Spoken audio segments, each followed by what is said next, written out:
नमस्कार साथियों, मेरा नाम है जितेश और आप जुड़े हैं सफल विद्यार्थी के YouTube चैनल से। तो आज का हमारा टॉपिक रहेगा जनसंख्या के बारे में।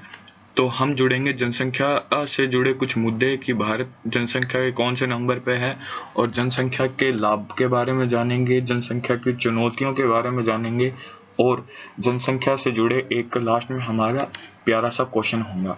तो आइए जानते हैं कि जनसंख्या के नंबर पे भारत क्या स्थान रखता है। तो आपको जानकर बेहद बेहद खुशी होगी कि भारत ने कुछ मामले में चीन को पीछे छोड़ा है जो जनसंख्या का है। तो भारत ने जनसंख्या के मामले में चीन को पीछे छोड़ दिया है। तो आइए अब जानते हैं भारत पर इस जनसंख्या वृद्धि का क्या असर पड़ेगा। तो भारत में अवसर क्या क्या है भारत के पास। तो सबसे पहला है जनसांख्यिकीय लाभांश क्या क्या होगा। तो सबसे पहले जानते हैं कि भारत को दुनिया में युवाओं वाला देश कहा जाता है। क्यों कहा जाता है?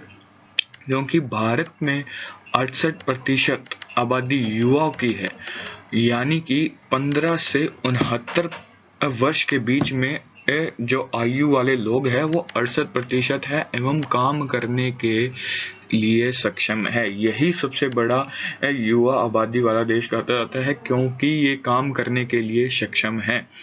इसी जनसंख्या लाभांश से जनसंख्या के लाभांश से हमारा आर्थिक विकास संभव होगा।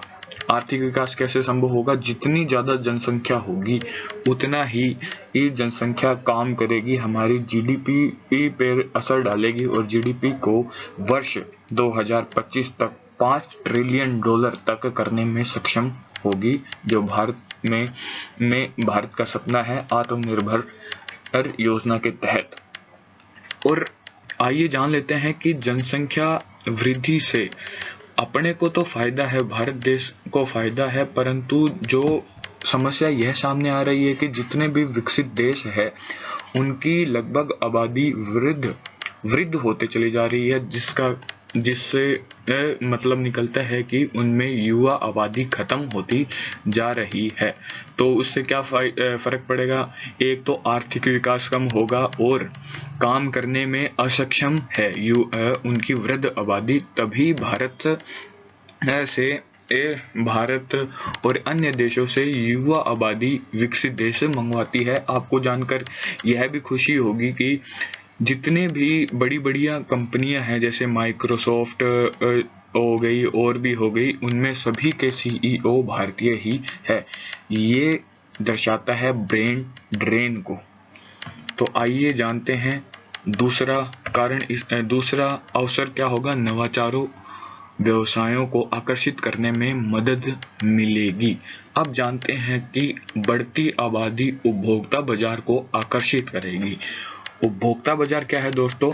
तो सिंपल शब्दों में मैं बताऊं, उपभोक्ता बाजार वह है जिसका हम इस्तेमाल करते हैं, जो हमारी प्रतिदिन की चीजें हैं, वो जो मैं इस्तेमाल करता हूं, वही चीजें उपभोक्ता बाजार में शामिल होती है। जैसे मैं जो खाने में यूज करता हूँ, पहनने में यूज करता हूँ, एक छोटी सी कंघी, पेन, मेरे शूज, सभी चीजें उपभोक्ता बाजार में है, उपभोक्ता बाजार में शामिल होती है। अब देख लीजिए कि भारत की कितनी आबादी है और अनुमान लगाइए कि उपभोक्ता बाजार कितना हो सकता है और होगा भी। इसीलिए ये उपभोक्ता बाजार जो बढ़ती आबादी है, विदेशी निवेश और घरेलू निवेश को भी आकर्षित कर रही है, जिससे घरेलू उत्पादन बढ़ेगा। और उत्पादन बढ़ने से क्या होगा दोस्तों?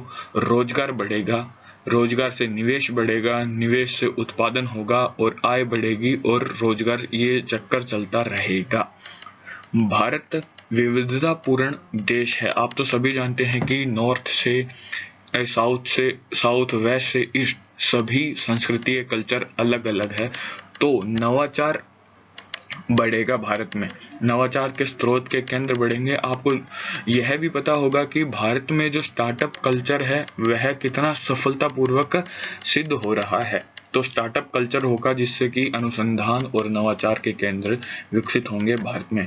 अब विनिर्माण कार्यों में भी भारत की भूमिका बड़ी है। अब जानते हैं कि तीसरा फायदा क्या होगा।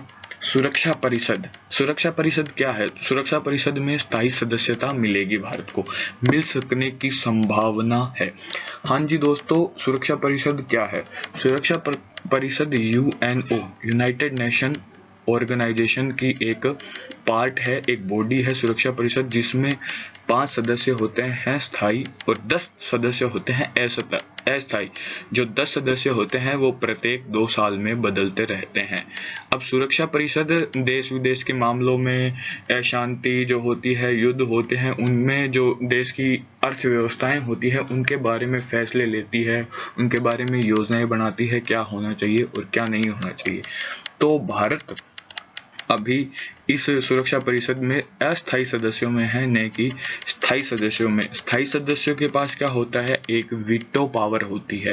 ये वीटो पावर यानी कि कोई भी देश अगर कोई प्रस्ताव लेकर आया है तो 5 सदस्यों में से किसी ने भी वीटो लगा दिया तो वह प्रस्ताव को रद्द कर दिया जाएगा एकदम शिखर से ही।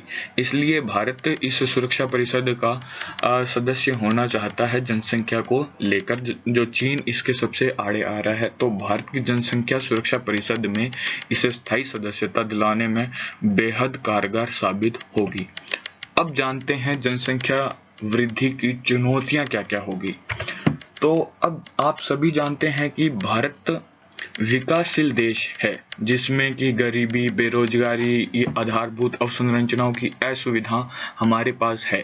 तो देखते हैं कि क्या क्या हो सकती है। अब गरीबी, बेरोजगारी ये तो सब होगी ही।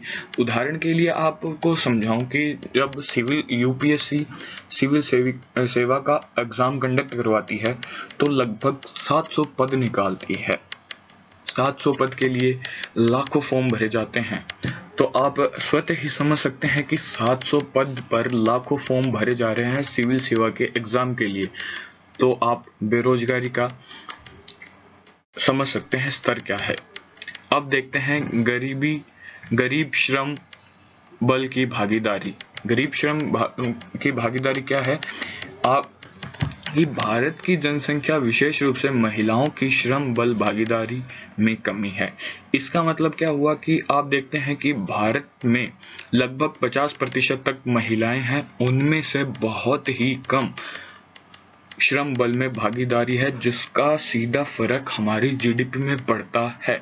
तो सबसे पहले अब जानते हैं कि वर्ष 2021 में भारत की महिला श्रम बल भागीदारी दर 19% थी, केवल 19% थी, एवं इसमें लगातार गिरावट देखी जा रही है। अब दूसरी चुनौती क्या होगी? गरीबी। भारत की आबादी में गरीबी में रहने वाले लोगों की एक महत्वपूर्ण संख्या शामिल है। मतलब कि भारत की आबादी में बहुत जने हैं जो गरीबी की अवस्था जीते हैं। इससे क्या होगा कि जो गरीब है वो अपराध करेंगे, अपराध करने को तत्पर होंगे, उनका मन नहीं करेगा, किंतु उनकी स्थितियां ऐसी होगी कि ऐसा हो सकता है उनके साथ असमानता होगी। गरीबी और अमीरी की खाई बढ़ने से सामाजिक अशांति जैसे मुद्दे भी बढ़ा सकती है। तो सरकार को कुछ ना कुछ करना चाहिए, ऐसी योजनाएं बनानी जानी चाहिए कि जिससे कि गरीबी और अमीरी की खाई कम हो सके। अब जानते हैं कि भारत को प्रश्न रहेगा हमारा लास्ट में कि भारत को जनसांख्यिकी लाभांश वाला देश माना जाता है। इसकी वजह है, इसकी पहली वजह है इसकी 15 वर्ष से कम आयु वर्ग में उच्च जनसंख्या। बी, इसकी 15 से 64 वर्ष आयु वर्ग की उच्च जनसंख्या। सी, इसकी 65 वर्ष से अधिक आयु वर्ग की उच्च जनसंख्या। डी, इसकी कुल उच्च जनसंख्या। तो दोस्तों, इस प्रश्न का जवाब कमेंट बॉक्स में अवश्य ही देवें, जिससे कि हमें भी एक उम्मीद मिले। धन्यवाद दोस्तों, धन्यवाद।